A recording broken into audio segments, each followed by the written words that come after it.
जंतुओं का मांस भक्षण करके अपने शरीर को परिपुष्ट करते हैं, उन्हें कुंभी पाप नरक में ले जाकर बड़ी बड़ी कढ़ाइयों में हजारों मन तेल उबलता है, उसी में जाकर उन्हें गिरा दिया जाता है और उनके पापों का शोधन करके फिर पुनरपि जननम पुनः जन्म करने के लिए इस पृथ्वी पर पटक दिया जाता है।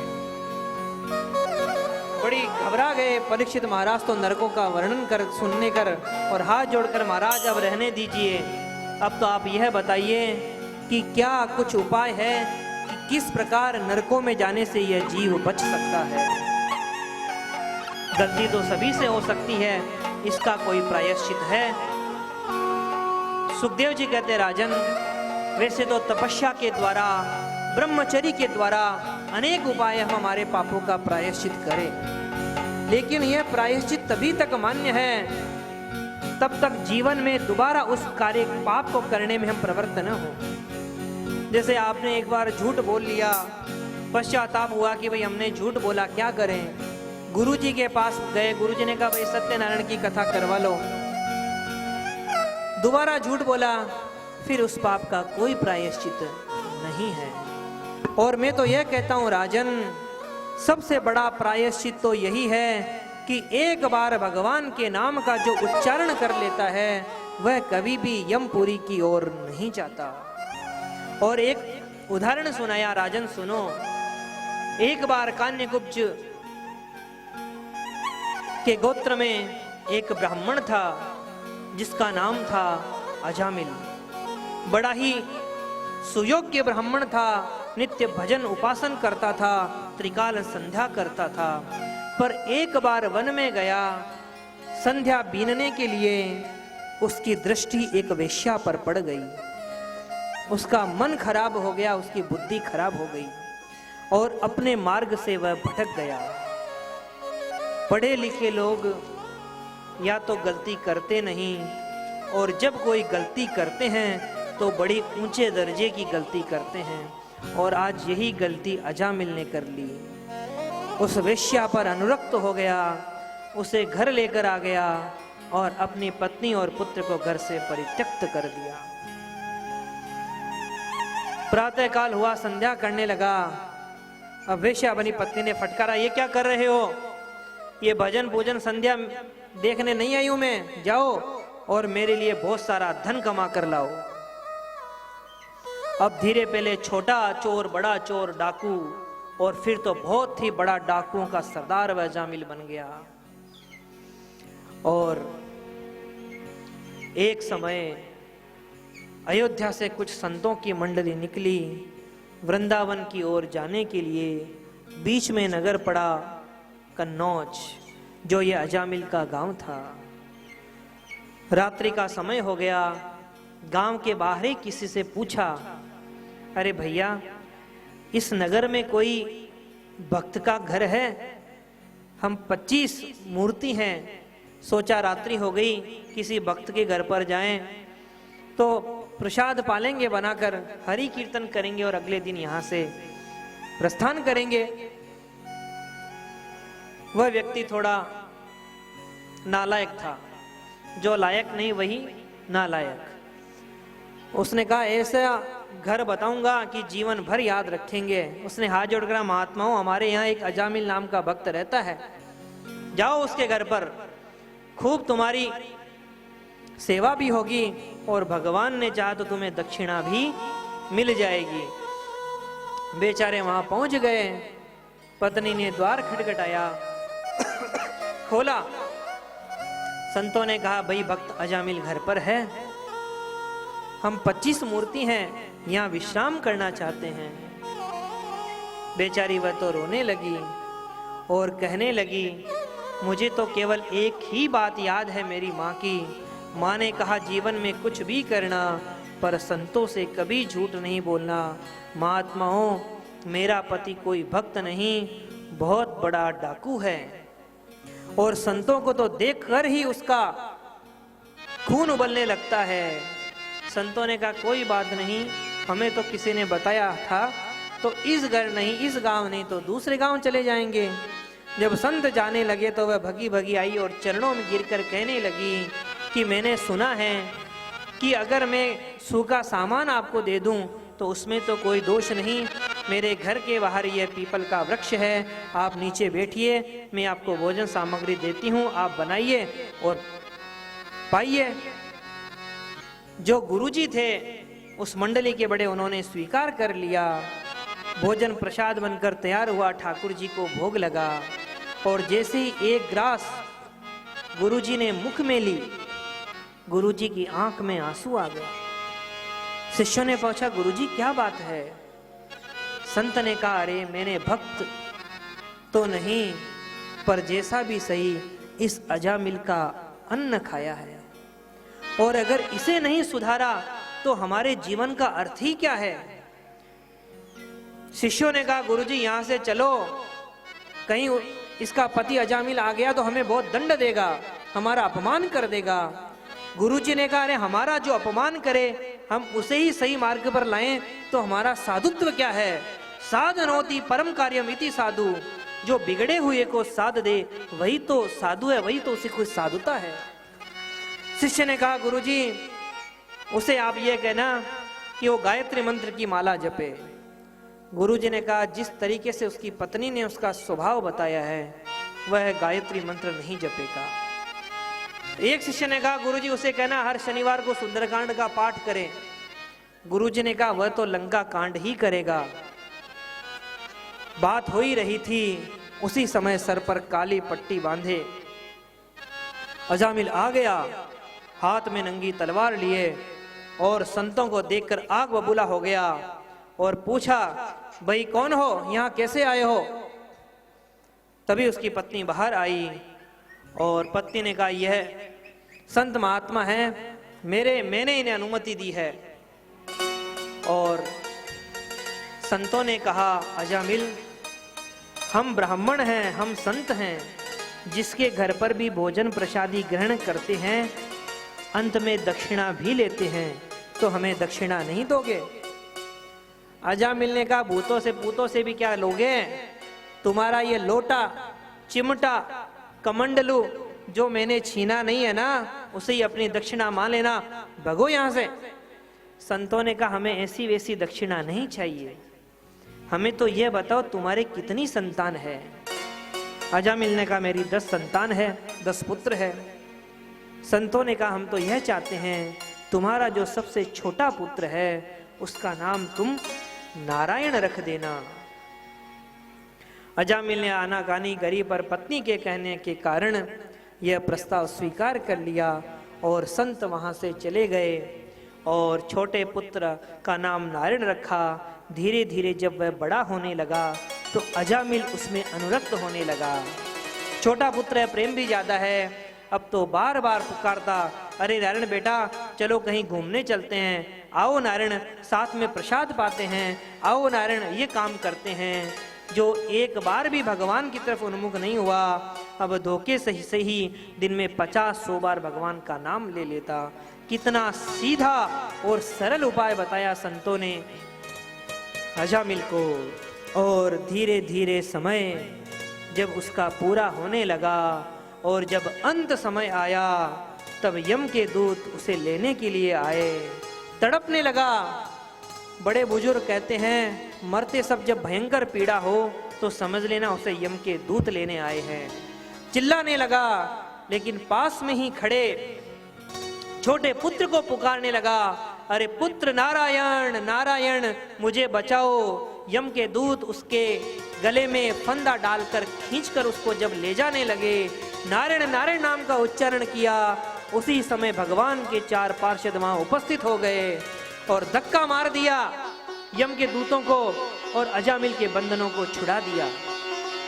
यम के दूतों ने पूछा, भाई तुम कौन हो, यहाँ कैसे आए हो? पार्षद ने पूछा, तुम कौन हो, तुम्हारा परिचय बताओ, यहाँ कैसे? यम के दूतों ने कहा, देखो ये हम इसको लेने आए हैं, जीवन भर इसने पाप किया, अब इसकी आयु समाप्त हुई है, इसलिए हम यम के लोक लेकर जाएंगे, इसे नरक में पटकेंगे, इसे पापों का दंड देंगे। भगवान के पार्षदों ने कहा, अरे अगर तुम यम के दूत हो, धर्मराज के दूत हो, तो धर्म क्या है इसकी परिभाषा जानते हो? यम के दूतों ने कहा, हाँ हम जानते हैं, तो बताओ धर्म की परिभाषा क्या है। यम के दूत कहते हैं, वेद प्रणोहितो धर्मो यधर्मस्तद विपर्ययः वेदो नारायणः साक्षात् स्वयंभूरिति शुश्रुम। वेद ने जिसका प्रतिपादन किया चलने के लिए, उस पर चलना ही धर्म है, और वेदों ने जिसका निषेध किया उस पर चलना ही अधर्म है, और वेद ही साक्षात नारायण है। भगवान के पार्षदों ने कहा, अरे यम के दूतों, जब वेद साक्षात नारायण स्वरूप ही है, तो इसने तो मरते समय में उन नारायण का नाम लिया है जिनका धोखे से भी एक बार नाम ले ले तो वह यमपुरी का कभी भी दर्शन नहीं करता। यम के दूतों ने कहा, इसने भगवान का नाम थोड़े ही लिया है, इसने तो अपने पुत्र को पुकारा है। भगवान के पार्षदों ने कहा, अरे तुम्हें धर्मराज का दूत किसने बना दिया? भगवान के नाम की तो यह महिमा है कि संकेत में भी, गाली में भी, परिहास में भी अगर कोई एक बार भगवान का नाम ले ले तो भी वह कल्याणकारी ही होता है। धोखे से अग्नि में अगर कोई हाथ डाले बच्चा, उसे पता नहीं, तो क्या अग्नि उसे जलाएगी नहीं? अग्नि तो अपना कार्य करेगी। अग्नि का गुण है दाहकता। जहर को धोखे से भी पियोगे तो मरना पड़ेगा, और गंगा जल को भी धोखे से पिया तो भी वह कल्याणकारी ही है। भगवान का नाम किसी भी परिस्थिति में भाय कुभाय अनक आलस हूं, नाम जपत मंगल दिशि दस हूं, हर प्रकार से कल्याणकारी है। और यम के दूतों को धक्का मारकर अजामिल के बंधनों को छुड़ा दिया और वहां से भगा दिया। अजामिल ने अपने आंखों के समक्ष यह दृश्य देखा था। उस समय श्रीमद् भागवत में तो नहीं, अन्य पुराणांतर प्रसंग आता है। उस समय अजामिल की आयु थी 72 वर्ष की। यह देखने के कारण, देखो, केवल धोखे से नाम लिया नारायण का तो यह नहीं हुआ कि उस सारे पाप समाप्त हो गए, यमपुरी में जाने से उसकी रोक लग गई। अजामिल को प्रायश्चित करने के लिए घर छोड़कर जंगल में चले गए। तपस्या के द्वारा, अनेक साधनों के द्वारा सभी पापों का प्रायश्चित किया और 80 वर्ष की अवस्था में अपने प्राणों को छोड़ दिया और अजामिल ने भगवान के परम पद को प्राप्त कर लिया। क्योंकि प्रायश्चित तो करना ही पड़ता है, लेकिन सर्वोत्तम प्रायश्चित है भगवान के नाम की महिमा का गान करना। चाहे मीराबाई हो, चाहे अजामिल हो, चाहे विदुर हो, चाहे मीराबाई हो, जो भी भक्त भयत्री रही है, उन्होंने भगवान का नाम लेकर ही इस भव सागर से पार किया है। और हमें भी अगर भव सागर से पार होना है तो भगवान के नामों के द्वारा, उनके नाम संकीर्तन के द्वारा ही हम इस भव सागर से पार हो सकते हैं। सब हो गए भव से पार लेकर नाम तेरा, सब हो गए भव से पार लेकर नाम तेरा, सब हो गए भव से पार लेकर नाम तेरा, सब हो गए भव ताली से बजाते हुए पार गाएं। लेकर नाम तेरा, नाम तेरा प्रभु नाम तेरा, नाम तेरा प्रभु नाम तेरा, नाम तेरा हरि नाम तेरा, नाम तेरा हरि नाम तेरा, सब हो गए भव से पार लेकर नाम तेरा, सब हो गए भव से पार लेकर नाम तेरा। तेरा है।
तेरा हरि नाम तेरा, तेरा हरि नाम तेरा, नाम तेरा हरि नाम तेरा, नाम तेरा हरि नाम तेरा। सब हो गए भव से पार लेकर नाम तेरा, सब हो गए भव से पार लेकर नाम तेरा।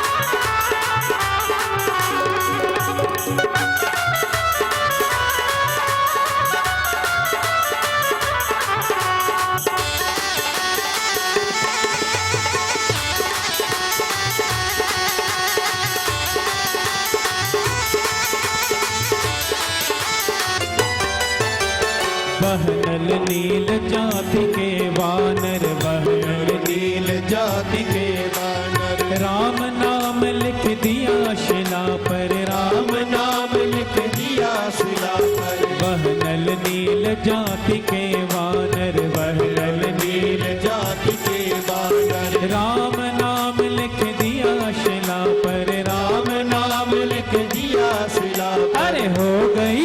अरे हो गई सेना पार लेकर नाम तेरा, अरे हो गई सेना पार लेकर नाम तेरा, नाम तेरा प्रभु नाम तेरा, नाम तेरा प्रभु नाम तेरा, नाम तेरा हरि नाम तेरा, नाम तेरा हरि नाम तेरा। सब हो गए भव से पार लेकर नाम तेरा, सब हो गए भव से पार लेकर नाम तेरा।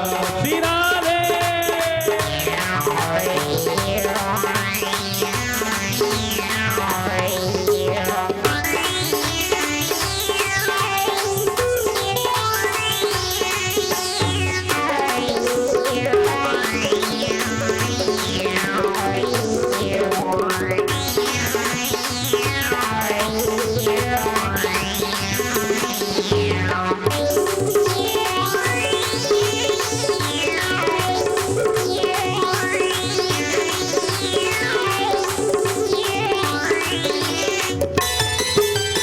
हरि सभा में द्रुपद दुलारी, हरि सभा में द्रुपद दुलारी, कृष्ण द्वारिका नाथ पुकारी, कृष्ण द्वारिका नाथ पुकारी। हरि सभा में द्रुपद दुलारी, हरि सभा में द्रुपद दुलारी, कृष्ण द्वारिका नाथ पुकारी, कृष्ण द्वारिका नाथ पुकारी। अरे बढ़ गया देखो बढ़ गया चीर अपार लेकर नाम तेरा, देखो बढ़ गया चीर अपार लेकर नाम तेरा, नाम तेरा प्रभु नाम तेरा, नाम तेरा प्रभु नाम तेरा, नाम तेरा हरि नाम तेरा, नाम तेरा हरि नाम तेरा। सब हो गए भव से पार लेकर नाम तेरा, सब हो गए भव से पार लेकर नाम तेरा। तेरा रे